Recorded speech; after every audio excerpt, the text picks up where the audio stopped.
இன்றைக்கி முக்கியமாக விரயங்கள், இழப்பீடுகள், லாஸ் சிஸ்டத்தை பற்றி பேசும். வாழ்க்கையில் எதெல்லாம் நமக்கு இழப்பீடுகள் இழக்கிறோம்? வாழ்க்கையே ஒரு இழப்பீடு தானே. எப்படி சார் சொல்கிறீங்க அப்படின்னு சொல்லிக்கிட்டா, வாழ்க்கை அப்படியே நகர்ந்துக்கிட்டே இருக்குது.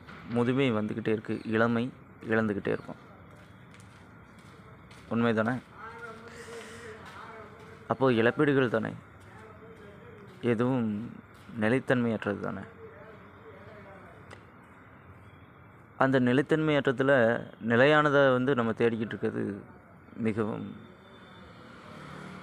அரிதானது.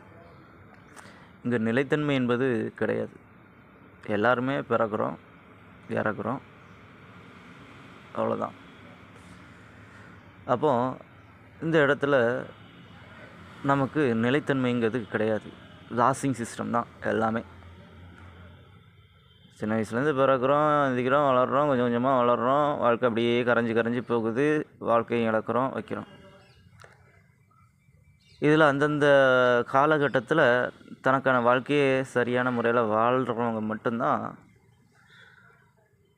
குறிப்பிட்ட விஷயங்களில் நிறைவு ஆனால் ஒரு பகுதியில் நிலைத்தன்மைங்கிறது கிடையாது. அங்கே இப்போ ஒரு 10 கிளாஸ் இருக்குன்னா 10 கிளாஸில் நம்ம இத்தனை வயது அப்படின்னு சொல்லி கால்குலேட் பண்ணால் 10 கிளாஸ்னால் 10 வயசு, 20 வயசு, 30 வயசு, 40 வயசு அப்படின்னு கால்குலேட் பண்ணால் கூட அந்த கிளாஸை ஃபுல்லாக ரெப்பி கரெக்டாக இது பண்ணால் மட்டும்தான் நம்மளோட வாழ்க்கையோட நிறைவு அப்படிங்கிறது. இதுதான் கர்மாவும் சொல்லுவாங்க. வாழுத பிறவியில் நமக்கான எல்லா கடமைகளையும் நமக்கு சரிவர செஞ்சு முடித்து, உறவுகளாக இருந்தாலும் சரி, நண்பர்களாக இருந்தாலும் சரி, யாராக இருந்தாலும் சரி, நம்ம பெற்றதாக இருந்தாலும் சரி, வாழ்ந்ததாலும் சரி, யாராக இருந்தாலும் அவங்களுக்கு செய்ய வேண்டிய கடமைகளை கரெக்டாக செஞ்சு முடித்தாதான் அடுத்த பிறவியில் கூட அவங்க மூலயமா நமக்கான நிறைவான நிலைத்தன்மைக்கான அதே நிலைத்தன்மைன்னு கூட அதை சொல்ல முடியாது. சொல்லதாக இருந்தால் அது கூட கழித்தலாகவும் செயல்படும். வாழ்க்கைங்கிறது எப்படி பார்த்தாலும் ஒரு குறிப்பிட்ட காலத்தில் வாழ்கிறோம், நம்ம குறிப்பிட்ட காலத்தில் இறக்குறோம். அந்த இறக்கும் வரை அதற்கான தேவைகளை எல்லாம் சரிவர பூர்த்தியாகக்கூடியதும் அதுக்குள்ளேயே அடங்கியிருக்கு.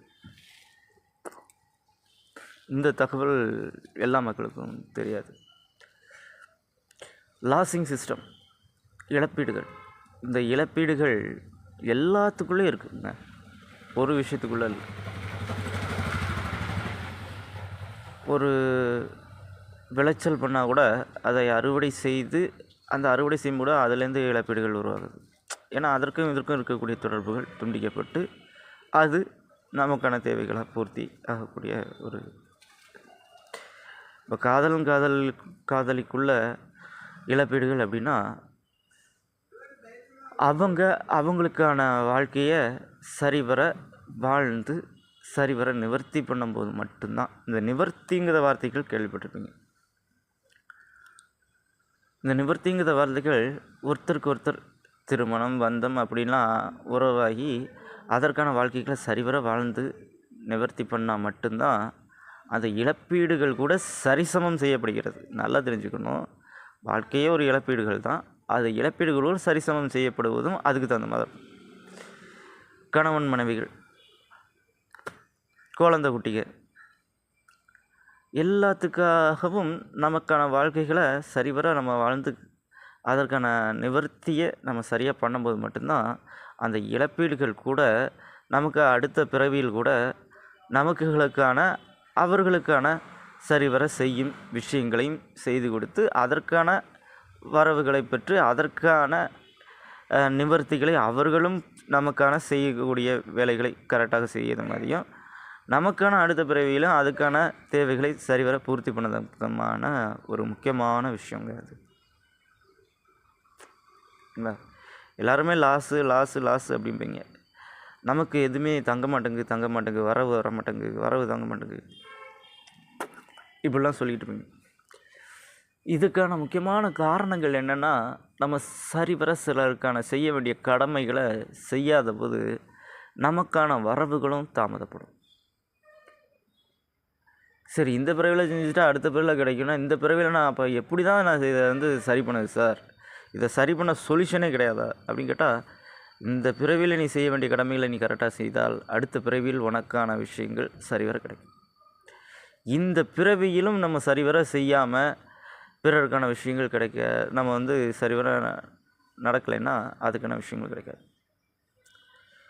இது எதுக்காக நான் சொல்கிறேன் அப்படின்னா, ஒரு ஓனராக இருந்தாலும் சரி, ஒரு தொழிலாளியாக இருந்தாலும் சரி, சரிவர அதற்கான கடமைகளை நம்ம நடத்தலைன்னா அதற்கான எல்லா விஷயத்தையும் பாதிக்கும். இப்போ ஓனர் இல்லைன்னா நமக்கு ஒரு தொழிலாளிக்கு வருமானம் வருமா? வராது. ஒரு தொழிலாளி இல்லைன்னா ஒரு ஓனருக்கு வருமானம் வருமா? வராது.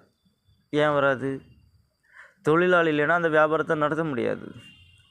ஒரு ஓனர் இல்லைன்னா அந்த வியாபாரத்தை நடத்தக்கூடிய விஷயங்கள் இருக்காது இல்லையா? ஸோ அந்தந்த வேலைகளுக்கு தகுந்த மாதிரி எல்லா விஷயங்களுமே படைக்கப்பட்டிருக்கு. இழப்பீடுகளும் வந்து ஒரு விஷயம், ரொம்ப எல்லாருமே இழப்பீடுகளை வந்து இழப்பீடுகளாக மட்டுமே பார்க்கிறார்களே தவிர அதை சரி செய்து வாழக்கூடிய விஷயங்களை பார்க்க மாட்டேங்கிறாங்க. இதுதான் மனிதத்திற்குள்ளே இருக்கக்கூடிய. ஏன் அவங்களால பார்க்க முடியல சார், எதனால, என்ன காரணங்கள் சொன்னால் கர்மா அப்படின்னு சொன்னால் அப்படின்னாலுமே அதற்கான விஷயங்களை அவங்க தெரிஞ்சுக்கிடாமல் இருக்கக்கூடிய முக்கியமான விஷயங்கள்.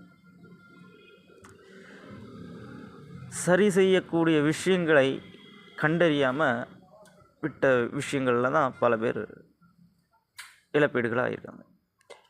இப்போ தாமஸ் ஆல்வா எடிசன் எடுத்துக்கோங்க. அவர் வந்து கரண்ட்டை கண்டுபிடிக்கலைன்னா இன்றைக்கி எல்லாமே இருளில் தான் உட்காந்துருக்கணும். பந்தத்தை கொளுத்திட்டு அந்த காலத்து மாதிரி தீப்பந்தத்தை வச்சுக்கிட்டு எங்கே ஒழிச்சிருக்குன்னு தேடிக்கிட்டு தான் இருக்கணும். உண்மையா இல்லையா? எங்கள் அப்பா ஒரு எல்இடி பல்பு வந்து சின்ன வயசில் தன்னோண்டு இருந்துச்சு. அதை ஒரு சின்ன பேட்டரியில் வச்சு எரியத விஷயத்தை எனக்கு காமிச்சு கொடுத்தாரு. நானும் அதை பார்த்துட்டு, இந்த பல்பு இப்படியா பிரகாசமாக எரியுமா? அப்போ 2 பல்பு வச்சா எப்படி பிரகாசமாக எரியும், 3 பல்பு வச்சா எப்படி பிரகாசம்? இன்றைக்கி எல்இடி போஸ்ட் லேம்பை உருவாக்குனது நான், எல்இடி டியூப் லைட்டை உருவாக்குனது நான், எல்இடி டிஸ்பிளேயை உருவாக்குனது நான்.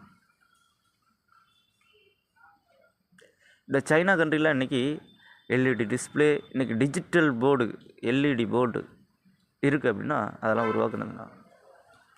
இதுக்கெல்லாம் ப்ராஜெக்ட் அந்த கண்ட்ரியில் கொடுத்து ரெடி பண்ண சொல்லி, ஏன்னா உங்ககிட்ட இந்தியன் கண்ட்ரிஸில் கொடுத்தா தான் நீ தான் கேட்க மாட்டிய, நீ தான் தற்குறி மாதிரி நடந்துகிட்ருப்பிய.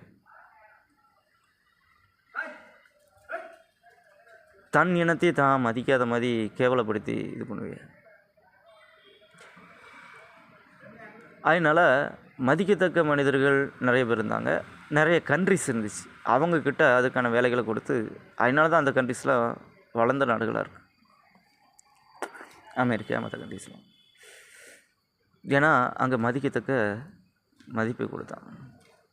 இன்றைக்கும் இப்போவும் மதிக்கத்தக்க லெவலில் இருக்காங்க. எனக்காக உயிரை கொடுக்கறதுக்கும் இருக்காங்க. எனக்காக எவ்வளோ கோடி கொடுக்கறதுக்கும் பல கண்ட்ரிஸில் இருக்காங்க. ஏன், எதனால, என்ன காரணம் அப்படின்னு சொல்லி கேட்டால்,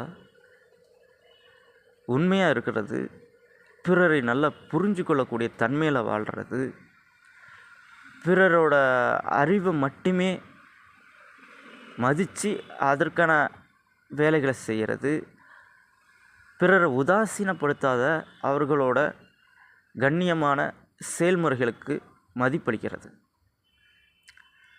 அவர்களின் கருத்துக்களுக்கு எல்லாத்துக்குமே மதிப்பளிக்கக்கூடிய ஒரு நிறைய விஷயங்களில் இருக்காங்க. உங்கள் கண்ட்ரியில், இந்தியனில் பிரசிடெண்ட் கூட கேவலமாக தான் நடக்காங்க,